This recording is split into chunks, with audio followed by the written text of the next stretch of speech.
Dear students, today we discuss our next article, which is very important one in according to examination point of view, electric field intensity on the equatorial line of the electric dipole. देखिए जो आपकी equatorial line है ये actual में है क्या। एक line है आपके पास जो कि परपेंडिकुलर है किसे, एक्सियल लाइन के ऊपर, ठीक है कि नहीं, और passing through the mid point of electric dipole. देखिए इस वाले आर्टिकल के लिए हमने क्या किया कि कोई एक इलेक्ट्रिक डाइपोल आपने कंसीडर कर लिया A B, consisting of 2 point charges minus Q and plus Q separated by a small distance two A, means A B is equal to A and having centre O, ठीक है कि नहीं। अब ये आपकी इक्वेटोरियल लाइन क्या है, ये आपकी एक्सियल लाइन थी एक तरह से, तो इसी पे आपके पास सेंटर से पास करेगी और आपके पास ये वाला आपके पास आ गया कौन सा, पी पॉइंट। मैं थोड़ा पहुंच नहीं पा रहा हूं इधर,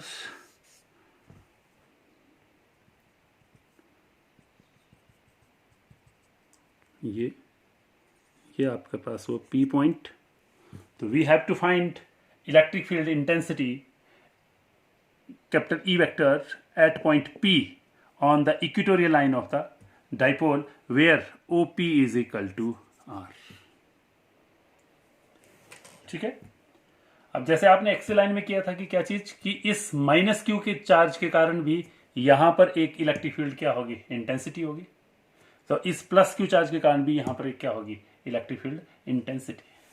ओके, तो देखिए जब आप इस माइनस क्यू के कारण यहां पर पी पॉइंट पे आप निकाल रहे हैं, तो देखिए हमने इसको मिला दिया यदि इस पॉइंट से, तो हमने बोल दिया कि E1 is the electric field intensity at point P due to charge कौन सा भी माइनस क्यू।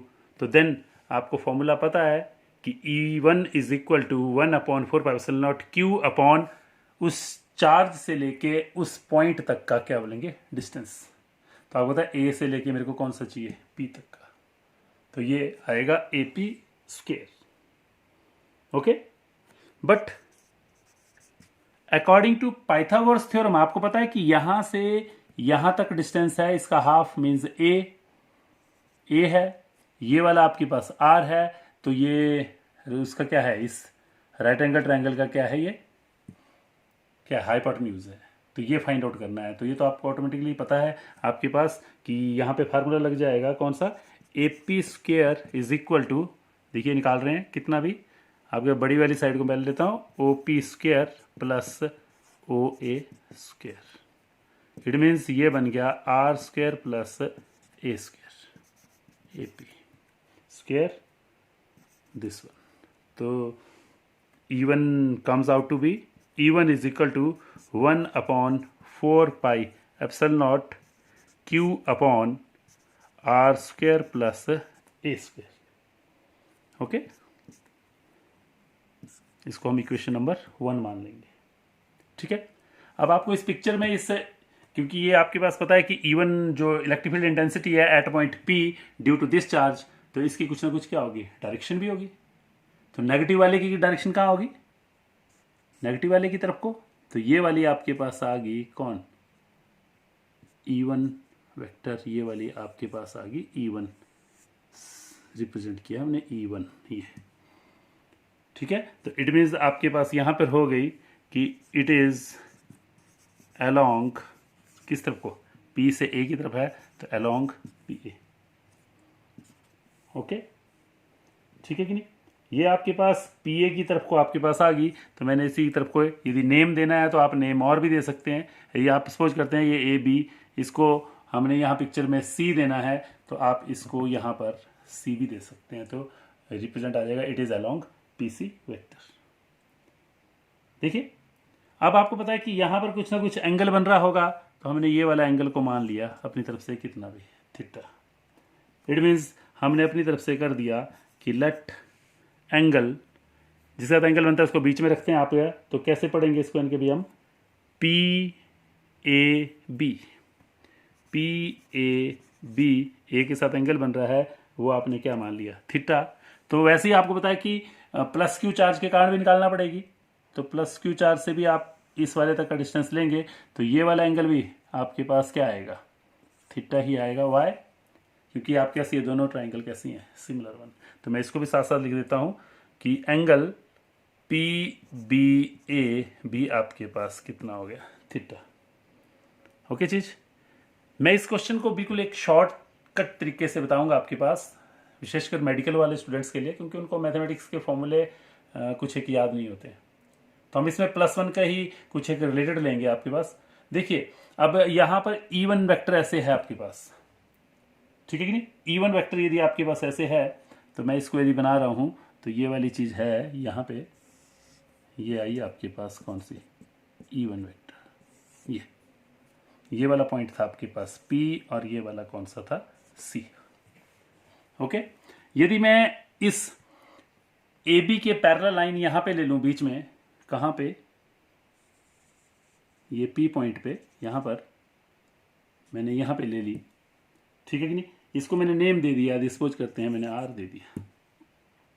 तो मेरे पास यहाँ पर आ रहा है ये R, ऐसे R ये।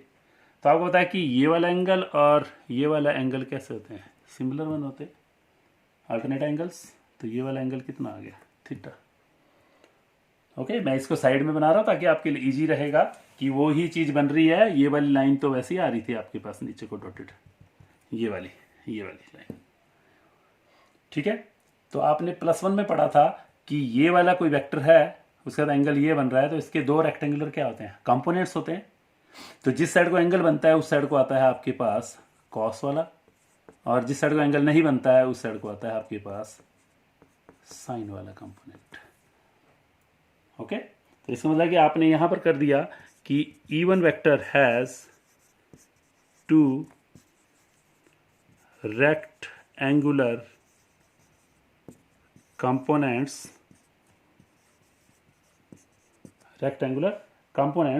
कौन कौन से आपके पास। फर्स्ट वन आपने ये किया, E1 cos थीटा है आपके पास, E1 cos थीटा, ये वाला E1 cos थीटा, ये इस साइड को भी होगा और इस साइड को भी होगा। हमने यहाँ पर लगाना है यानी कि जाके वो ये वाली चीज़, ये इस साइड को आ रहा है, ठीक है कि नहीं। इसका नाम मैं दे देता हूँ यहाँ पर, कोई और दे दीजिए कि F दे देते हैं, चलो यहाँ पे आ गया F। तो ये वाला भी क्या हो गया, F। ये मेन पिक्चर तो हमारे पास वही है, उसी में मैं चेंजिंग कर रहा हूँ यानी कि सारी, और कुछ नहीं है। तो वहाँ लिखूंगा तो मैं वहाँ पर क्या है, थोड़ी सी खिचड़ी सी बन जाती है, तो इसलिए फिर मैं तभी इस वाले डायग्राम्स को साथ साथ बनाते जाता हूँ ताकि बीच में आप देखते हैं। तो ये E1 cos थीटा था आपके पास, ये होगी अलोंग, किस साइड को आ रहा है, PR, मीन्स PR इस साइड को। तो PR जो कि पैरेलल है, PR देखो ये वाली PR, ये पैरेलल है इस BA के, तो पैरेलल टू BA। तो E1 cos theta along PR parallel to BA। Second one, आपको पता है कि ये वाली चीज आई आपके पास, ये साइड को है रेक्टेंगुलर कंपोनेंट्स होते हैं जिनके बीच में 90 डिग्री एंगल हो, और ये जो रिजल्टेंट वाली फोर्स है उसके बीच में आनी चाहिए। तो इसमें लगे आपके ऐसे जो E1 cos साइन थीटा है आपके पास, ये कहाँ आ रही है, PF, ये वाली PF वाली साइड को। तो इसलिए हम यहाँ पे लिखेंगे E1 sine theta along PF, ठीक है कि नहीं, समझा रही बात है। ये वाली चीज जब आपने कर दी तो आपने देखा ये अलोंग PF है, यदि लिखना चाहते हैं तो आप लिख सकते हैं इस वाली लाइन पे कैसी है, परपेंडिकुलर है, ठीक है नहीं, कौन सी, ये PF आपके पास इस वाली लाइन की कैसे है, परपेंडिकुलर। लिखना चाहते हैं तो यहाँ लिख भी सकते हैं परपेंडिकुलर टू BA। तो देखो एक पैरेलल टू आ गई और एक कैसी आ गई, परपेंडिकुलर। ओके, अभी आपने फिनिश किया कौन सा, -Q वाले चार्ज के कारण इस P पॉइंट पे आपने क्या निकाली, इलेक्ट्रिक फील्ड इंटेंसिटी। नाउ इस +Q चार्ज के कारण आपने इस P पॉइंट पे क्या निकालनी है, इलेक्ट्रिक फील्ड इंटेंसिटी निकालनी है, ठीक है कि नहीं। तो हम उसको मान लेते हैं, let E2 vector be the field intensity या electric field intensity at point P due to charge +Q। Okay, जो कि किस पोजीशन पे था, एट B। तो देन फॉर्मूला वही बन जाएगा, आपने पढ़ा है, E2 इज वेक्टर, ये मोड लगाना है सिंपल वन, तो ये चीज बन गई। तो 1/4 pi epsilon not Q upon, आपको पता है कि यहां से यहां तक का डिस्टेंस फाइंड आउट करना पड़ेगा। तो आपको पता है यहां से यहां तक क्या है, परपेंडिकुलर, और ये वाला क्या है, बेस, ये भी कितना है, ए के बराबर है। तो ये सिमिलर वन वैसे ही हो जाएगा आपके पास। तो ये वाला भी बन जाएगा आपका b p square which comes out to be 1/4πε0 q upon वही पाइथागोरस थ्योरम के according to r square plus A square. इसको इक्वेशन नंबर दे देंगे भाई सेकंड। ओके, अब इसकी डायरेक्शंस बतानी है इस वाली पिक्चर में आपके पास। तो कहाँ होगी, आपको पता है कि ये जो पॉजिटिव चार्ज है, पॉजिटिव की होती है आउटवर्ड ही, तो ये वाली लाइन के आगे की तरफ को चला जाएगी, तो ये वाली इस साइड को आ जाएगी, जिसको हम नेम दे सकते हैं ए बी भी हो गया, सी भी हो गया, सपोज करते हैं इसको हमने डी दे दिया। ओके, तो इसमें मतलब कि आपके पास इस साइड को आ गई कौन, E2 आ गई है इस साइड को। ओके, चीज क्लियर हो। तो मैं इसी पिक्चर में बना रहा हूं जो आपके पास बनाई थी। तो यहां से आएगी आपके पास, वो आ गई ऐसे करके, ये वाली चीज, ये वाला था डी पॉइंट, तो यहां पे आ गया कौन भाई, वो E2। ठीक है, ये वाली पिक्चर को आपने थोड़ा सा याद रखना है, क्योंकि ये पिक्चर आपको फायदेमंद देगी, क्योंकि इन फिगर्स को अच्छी तरह से समझना है। इस बड़ी पिक्चर में बनाने की कोशिश करूंगा तो वहां पजलिंग हो जाएगी, तो इसलिए फिर मैं वहीं पे रख रहा हूँ। अब आपने देखा ये वाला एंगल यदि थीटा था, तो ये वाला एंगल भी क्या होगा, थीटा, कॉरस्पॉन्डिंग एंगल है। पढ़े हैं आपने, ऐसी वाली लाइंस बड़ी थी, ये वाली टू लाइंस, ये, तो आपके पास कौन सी, ये और ये वाले एंगल कैसे होते हैं, कॉरस्पॉन्डिंग। ठीक है कि नहीं। तो हम इसी के अकॉर्डिंग टू चलेंगे।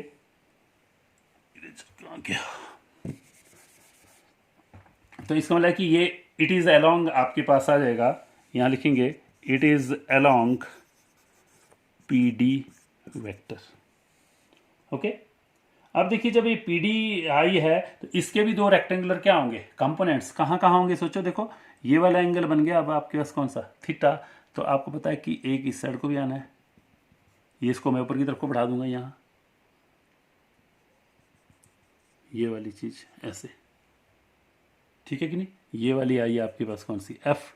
तो चलो मैं इसको डार्क लाइन बना देता हूँ, यहाँ भी डार्क हो गया और ये वाली भी मैंने डार्क कर दी है। तो यहाँ पे इस पिक्चर में भी आपके पास वो डार्क हो गई, ये लाइन भी डार्क हो गई, ये। ठीक है, इसका नाम मैंने दे दिया, एफ था, इसको नाम दे देंगे जी। तो ये वाली क्या होगी, जी। तो यहाँ पे भी होगा कि E2 vector has two rectangular components. कौन कौन से आएंगे, वो आएंगे आपके पास, first one E2 cos of theta. देखिए ये जिस साइड को एंगल है उस साइड को आएगा, तो इसमें मतलब कि यहाँ पे E1 cos थीटा ऑलरेडी था, तो इसमें इस साइड को भी अब E2 cos ऑफ थीटा आ गया इधर, तो मैं दो एरो लगा दिए।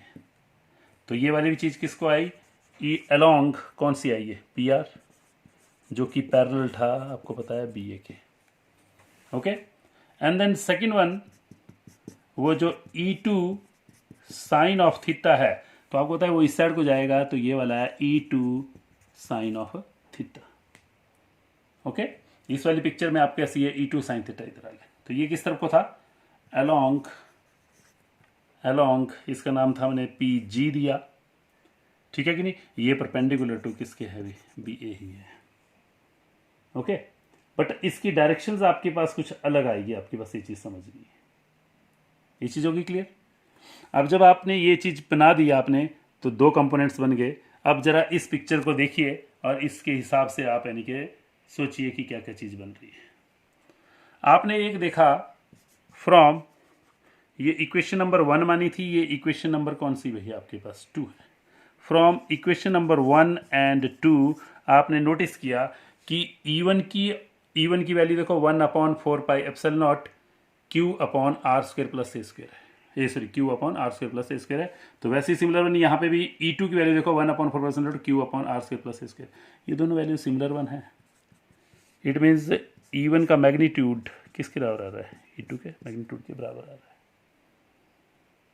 ओके, चीज क्लियर। अब आपने देखना है ये चीज, हमें तो इस पूरे डाइपोल के कारण नेट इलेक्ट्रिक फील्ड इंटेंसिटी निकालनी है, कहां पर, पी पॉइंट पे, इस पूरे होल के कारण। अब आपने देखा पिछले वाले क्वेश्चन में तो था एक्सेल लाइन में तो कि एक बड़ा एक छोटा था, यहाँ पे तो दोनों क्या आ रहे हैं, सिमिलर वन। तो इस क्वेश्चन को मैंने जो बताया था, देखिए जरा ध्यान से, आपने देखा कि ये E1 cos थीटा है, ये भी इसी से डायरेक्शन में आ रहा है, और E2 cos थीटा भी सेम डायरेक्शन में आ रहा है। कंपोनेंट्स वेक्टर जब देखिए थे तो सेम डायरेक्शन में, सेम डायरेक्शन वाले क्या होते हैं, एडअप। अब जरा ध्यान से देखिए, ये E1 sin थीटा है आपका downward along PF, and E2 sin theta along PG वो है अपवर्ड्स, और सेम लाइन पर ये क्या कर रहे हैं, लाई कर रहे हैं। ये जब आपके पास अपोजिट डायरेक्शंस हो और सेम लाइंस पे आपके पास एक्टिंग करते हैं कोई वेक्टर्स, तो ये कैंसल आउट हो जाते हैं इनके, क्योंकि इनकी डायरेक्शन, क्योंकि देखो E1 की वैल्यू और E2 की वैल्यू कैसी है, सिमिलर वन है। इसका मतलब यहां पे हो गया आपके पास कि therefore E1 sin theta and E2 sin of theta ये क्या कर जाएंगे भाई, कैंसल आउट। ये क्या कर जाएंगे, कैंसल हो जाएंगे आपके पास। इसमें लाइक कि आपके पास therefore net electric field intensity at point P वो कौन होगी, वो होगी इसी साइड को। तो मैं यहाँ पे दो वेक्टर्स लगा दिए मैंने कि ये साइड को दोनों दोनों आ रही है। कहाँ पे, इस पिक्चर में ये दो एरो बनाए मैंने, तो ये बता रहे हैं कि ये PR की तरफ कोई होंगी। तो देखो इस पिक्चर में PR की तरफ कोई है, इसमें PR की तरफ को देखो दोनों आ रही हैं। तो इसमें लगे नेट इलेक्ट्रिक फील्ड इंटेंसिटी हुई E1 cos of theta plus E2 cos of theta, ये आई। क्योंकि साइन वाले तो कंपोनेंट्स क्या हो गए, सब्ट्रैक्ट हो चुके हैं, मतलब कैंसिल आउट हो चुके हैं। इसमें लगे आपने देखा E1 और E2 की वैल्यू कैसी है, सिमिलर वन है। तो E2 की जगह हम E1 भर सकते हैं, तो ये भी E1 cos थीटा हो जाएगा, ये भी E1 cos थीटा हो जाएगा, तो बन जाएगा 2E1 cos of theta. Okay, अब ये आप इनकी वैल्यूज को भरेंगे तो E1 की वैल्यूज तो आप कहीं से भर सकते हैं, वो थी आपके पास 1/4 pi epsilon not Q upon R square plus A square, और साथ में आपके पास क्या है, कॉस ऑफ थीटा। ओके, अब इस पिक्चर को देखा जाए यदि ध्यान से, तो कॉस थीटा की वैल्यू आपने ट्रिग्नोमेट्रिक फंक्शंस पढ़े थे, तो उसमें कॉस थीटा क्या होता था, बेस अपॉन हाइपोटेन्यूज। तो देखिए चाहे मैं ये वाली ट्राइंगल ले लूं AOP, या फिर ले लूं मैं कौन सा BOP, दोनों सिमिलर वन है। तो मैंने इस वाले के बेस पे ले लिया, तो आपने देखा कि बेस है मेरे पास यहाँ पे AO, और परपेंडिकुलर है आपके पास कितना भी OP। तो इसमें कि यहाँ पे मैं इस कॉस थीटा की वैल्यू पुट कर सकता हूँ, तो ये बन जाएगा 2 × 1/4 pi epsilon not Q upon R square plus A square, और ये वाला मैंने यहाँ से किया था, बेस है आपके पास OA बोलना है तो OA बोलिए, अपॉन और परपेंडिकुलर आपके पास, सॉरी कॉस की बात कर रहा हूँ मैं, यानी सॉरी कॉस थीटा की बात कर रहा हूँ, तो बेस अपॉन हाइपोटेन्यूज। हाइपोटेन्यूज है आपके पास AP, सॉरी AP, ये चीज़ बनी है। मैंने गलती से बता दिया वहाँ पे कि कॉस थीटा की वैल्यू होती है perpendicular, sorry base upon hypotenuse. तो बेस आपका 2A है और हाइपोटेन्यूज आपके पास कितना है, AP। ठीक है, जब इसकी वैल्यू को आप पुट करते हैं तो ये बन गया आपके पास 2 × 1/4 pi epsilon not Q upon R square plus A square. अब देखिए OA की वैल्यू, OA की वैल्यू आपके पास क्या है, A, तो ये तो A आ गया। AP आपने निकाला हुआ था, देखिए AP square is equal to था R square plus A square, तो AP is equal to under root of हो जाएगा, तो ये बन जाएगा R square plus A square under root. Okay चीज, अब जब इसको पूरा सॉल्व करते हैं आपके पास, तो which comes out to be 1/4 pi epsilon naught, अच्छा मैंने 2 नहीं लिखा तो मैं 2 भी लिख देता हूँ यहाँ पे। अभी मैं कैंसिल नहीं करूँगा, मैं बताता हूँ कि यहाँ पे कोई फॉर्मूला बनता है। यहाँ पे हो गया Q अपॉन, ये भी A भी है। अब देखिए ये R square plus A square power raise to power 1 है, और ये R square plus A square raise to power under root का मतलब था 1/2। Base are same, power are added होंगी, तो आपको पता है इसकी पावर 1 थी, इसकी पावर थी 1/2, तो इस तरीके से आएगा। तो आप जब इसका एलसीएम लेते हैं तो 2 हो गया, तो 2 + 1 मीन्स कितना हुआ, 3/2। मीन्स जब आप इसका पूरा वैल्यू लिखेंगे तो ये आई R square plus A square raise to power 3/2। इसको मैं थोड़ा सा 3/2, ठीक है कि नहीं। अब जरा इसको थोड़ा सा ध्यान देखिए, यहाँ पे थोड़ा सा मैं चेंजिंग कर रहा हूँ। ये 1/4 पाई एप्सिलॉन नॉट है, मैंने रीअरेंज किया, Q × 2 को मैं A के साथ लिख दिया मैंने, upon are square plus A square raise to power 3/2। तो देखिए Q इंटू 2a आपने स्टार्टिंग में लिखा था, ये देखो P is equal to Q into 2a। तो इट मीन्स ये वाला तो आपके पास क्या बना, डाइपोल मोमेंट। तो ये बन गया P, इसको हम मॉड में भी लिख सकते हैं इस तरीके से, और 4 pi epsilon naught R square plus A square raise to power 3/2। ये तो this is the required electric field intensity on the equatorial line of the dipole. देखिए इसमें भी कुछ एक, अब आपके पास जब ये हमने ई निकाला, सिंपल वन मैग्नीट्यूड निकाला, तो यहाँ पर इसकी हमें क्या बतानी पड़ेगी, डायरेक्शन भी बतानी पड़ेगी। तो आपको होता है कि ये वाली इसी साइड को रहेगी, तो अलोंग कौन सा भी पी आर। तो देखिए कैसे बनता है आपके पास, मैं इसको लिखवा देता हूँ।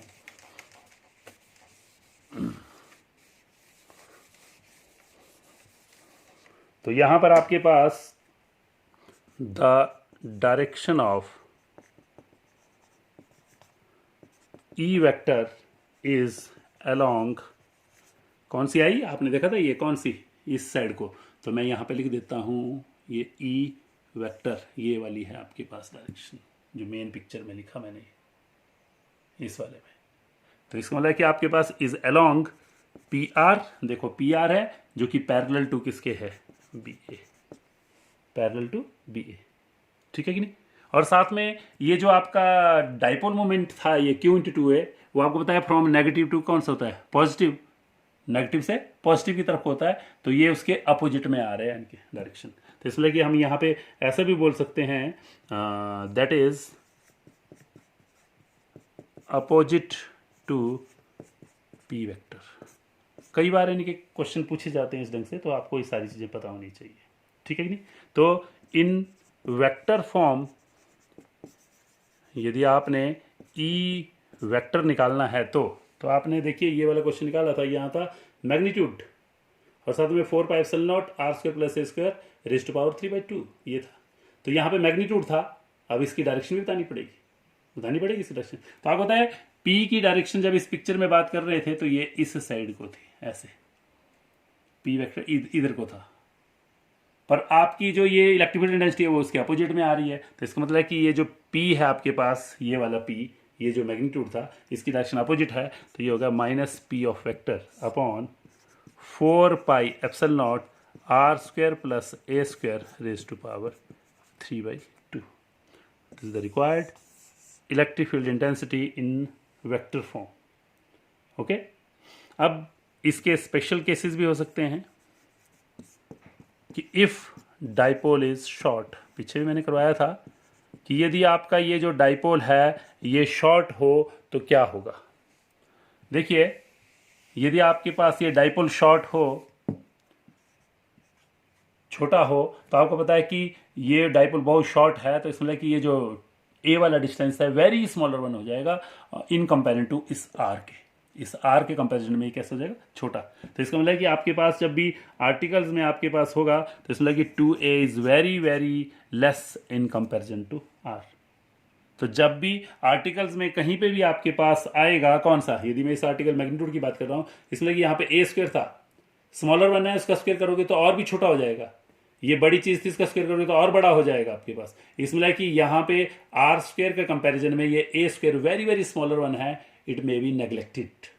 तो therefore electric field intensity comes out to be P upon, मैं वेक्टर फॉर्म नहीं लिख रहा हूँ, मैं ओनली मैग्नीट्यूड के बेस पे बात कर रहा हूँ, तो 4 pi epsilon naught R square हो जाएगा ये वाला, और ये ए स्क्वायर तो यहाँ से गायब हो जाएगा, तो रेज टू पावर कितनी है 3/2। 3/2, 2 से 2 क्या हो जाएगा, कैंसिल आउट। तो then answer comes to be P upon 4 pi epsilon naught R cube. Okay, तो this is the required electric field intensity when dipole is short. Sometimes 1 marks questions may be asked in such a way that clearly यहाँ से साफ पता लग रहा है आपके पास कि क्या चीज़, कि electric field intensity is inversely proportional to cube root of distance from P from the center of the dipole. Means उसके इनवर्सली प्रोपोर्शनल टू क्यूब होगा उस वाले डिस्टेंस से आपके पास। तो सबसे इंपॉर्टेंट क्वेश्चन था ये। That's all.